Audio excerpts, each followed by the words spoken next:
vamos falar um pouquinho sobre câncer? Perfeitamente. É um dos meus assuntos favoritos. Lair, câncer é doença ou não é doença? Não, câncer não é uma doença. Câncer é um sintoma de algo que está acontecendo no corpo que não está certo. Então, você tem que ver o câncer como um sintoma e não como uma doença. O tumor, por exemplo, ele é um sintoma.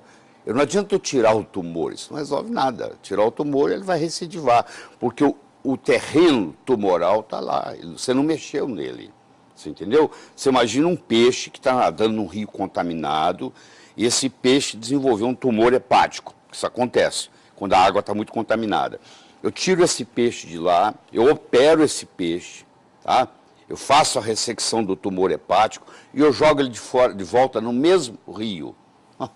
Foi o rio que gerou o tumor hepático nele, pela intoxicação, pelos metais pesados, etc. Eu agora volto esse peixe para o mesmo rio, ele vai continuar desenvolvendo o mesmo problema. Não resolvi nada. Eu só gastei dinheiro com cirurgia, etc. e tal. Então, primeiro, o tumor não é o câncer, o tumor é o sintoma, e o câncer per se nem é uma doença. Ele é uma sintomatologia. Como a febre é um sintoma, o câncer é um sintoma de que existem um ou vários distúrbios metabólicos no corpo. Certo? Quais são as fases do câncer? Você tem 3 fases. Você tem a fase da iniciação, que é quando o câncer se inicia.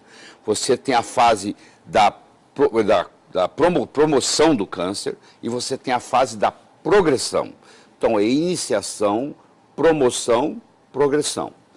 Quando você ainda não tem câncer e nem quer ter, você vai fazer uma prevenção. Essa prevenção ocorre antes da iniciação.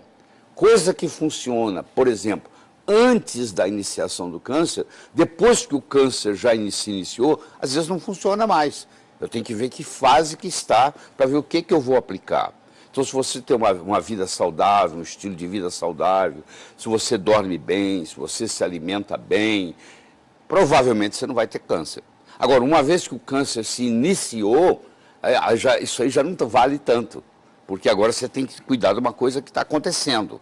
Aí você vai ter que bloquear a promoção do câncer e, às vezes, você tem que bloquear a progressão do câncer, que é o caso da metástase. A metástase é quando o câncer ele migra. A célula cancerígena ela tem a habilidade de migrar para outros lugares. Por exemplo, a maior parte das células migram para o pulmão. É o lugar onde tem mais metástases no câncer, no pulmão. E é fácil você entender porque todo o sangue passa pelo pulmão. Então, a maioria das metástases é para o pulmão.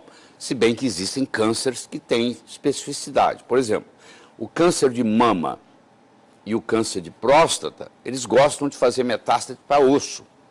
Tá? Fazem para pulmão também, mas tem preferência, como se fosse uma atração. Tem até hoje substâncias químicas que eles estudam, e é como se o osso chamasse o câncer de mama, é como se o osso chamasse o câncer de próstata, entendeu? Tem uma certa preferência, mas para ter uma metástase, para uma célula migrar para outro lugar, e lá ela formar um outro tumor, que é o tumor metastático, isso requer uma série de requisitos, que se não estiverem presentes, vou dar um exemplo para você. Se não houver uma angiogênese, porque a célula, ela migrou, para ela crescer e formar uma população, formar um tumor metastático, ela precisa de sangue, ela precisa de se nutrir também. E para ela se nutrir tem que ter vasos. Só que lá não tinha vaso, ele chegou lá sem vaso. Então o próprio câncer desenvolve a sua própria vasculatura. Isso chama angiogênese. De que parte da célula que vem o câncer? O câncer, por incrível que pareça, vem do citoplasma. Eu sei que muita gente está me assistindo, está achando isso um absurdo, mas eles têm experimentos fazendo transferência nuclear. O que é isso? Eu pego uma célula saudável e pego uma célula cancerígena. Se eu pegar o núcleo da célula cancerígena, transferir para a célula saudável, não tem câncer. Se eu pegar o núcleo da célula saudável, transferir para a célula cancerígena, tirar o núcleo da célula cancerígena e trazer um núcleo normal, essa célula que vai desenvolver é cancerígena. Então, o câncer é uma manifestação citoplasmática. E isso vai contra tudo que se entende de câncer até hoje. Isso faz uma diferença enorme. porque a nossa abordagem, que a gente ensina para os alunos, é que o câncer é uma doença metabólica. Ele não é uma doença genética. Existe uma instabilidade de genoma? Existe uma instabilidade de genoma, causada pelo processo mitocondrial.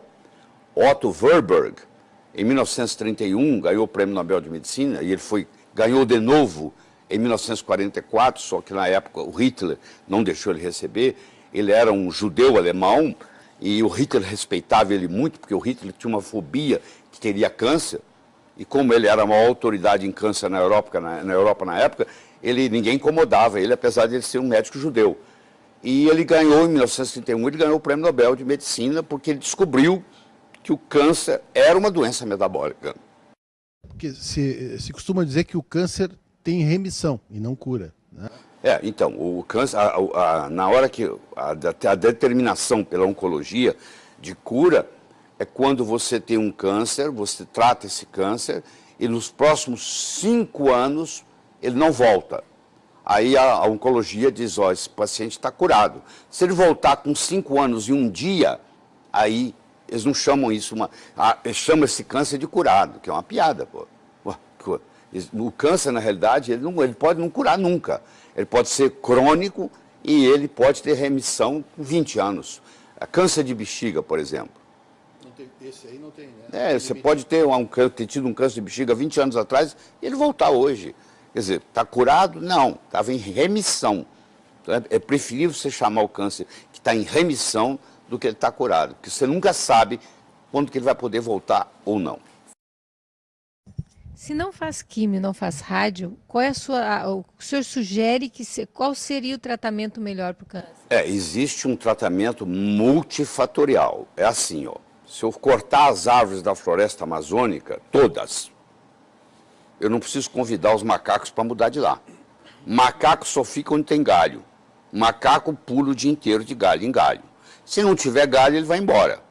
Então, se eu quiser que os macacos da floresta amazônica vão embora, eu corto as árvores da floresta amazônica. Os macacos vão embora. Eu não preciso convidar animal de deserto para mudar para lá. No momento que virar deserto, os animais de deserto vão chegar. A mesma coisa acontece aqui, no corpo. Se eu tiver um ambiente chamado ambiente biológico tumoral, eu desenvolvo câncer. Agora, se eu mudar o território biológico, o câncer vai embora. O câncer não fica num órgão, num organismo saudável. Então, o que eu tenho que cuidar? Tenho que cuidar da biologia da pessoa. Então, primeiro eu vou ver o seguinte, o que causou o câncer? Só tem 3 coisas que causam câncer, só 3. Ou sozinhas ou combinadas. Primeiro, um conflito emocional. Você vai ver que a mulher se divorciou do marido que ela achava que vivia a vida inteira e 2 anos depois ela apresenta com câncer de mama. Isso é muito comum. Eu vejo isso com muita frequência. Tem sempre um conflito. O pai morreu, o filho morreu, a mulher tem um câncer de ovário 2 anos depois, ou um câncer de mama, e assim por diante. O filho morreu, o pai tem um câncer de testículo. Então, sempre existe, nos últimos 2 anos, antes do câncer aparecer, existe um conflito emocional. Se o conflito predomina, eu tenho que tratar o conflito emocional, não adianta ficar dando remédio. Bom, qual a outra causa de câncer? É a desnutrição. Todo paciente com câncer é um paciente desnutrido.